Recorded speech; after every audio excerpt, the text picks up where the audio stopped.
Hi, my name is Diana, and in this video, I'm going to talk about museums at Mexico City. In Mexico City, there are a lot of museums. Approximately, there are 170 museums only in the city. That's awesome, right? This places Mexico City at the head of cities such as London, Madrid, and Paris.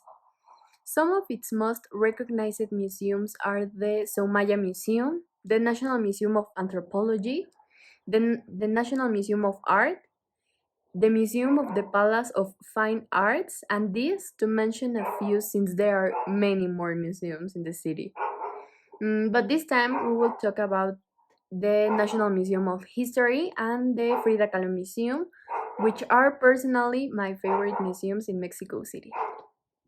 The National Museum of History, or better known as Castle of Chapultepec, it's a very interesting place and a very interesting museum because it is the only viceroyal castle in Latin America.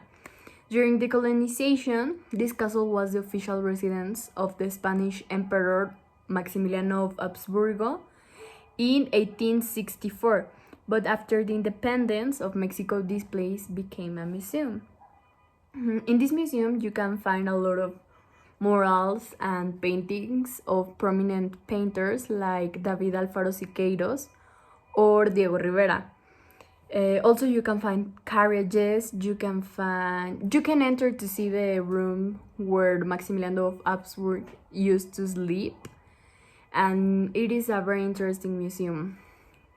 It is considered one of the best museums in Mexico City due to its architecture and its location in the city.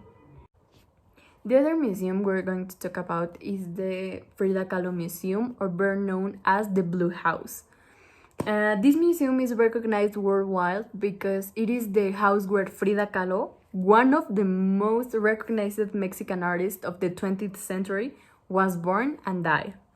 This museum has most of her paintings, most of her personal objects. You can enter to see her room where does she slept, and that makes the museum very amazing. It is a very renowned museum because you literally walk into the house where this famous painter lived, and that's why it's one of my favorite museums in Mexico City. And that's all. I hope you liked learning about some museums in Mexico. Goodbye.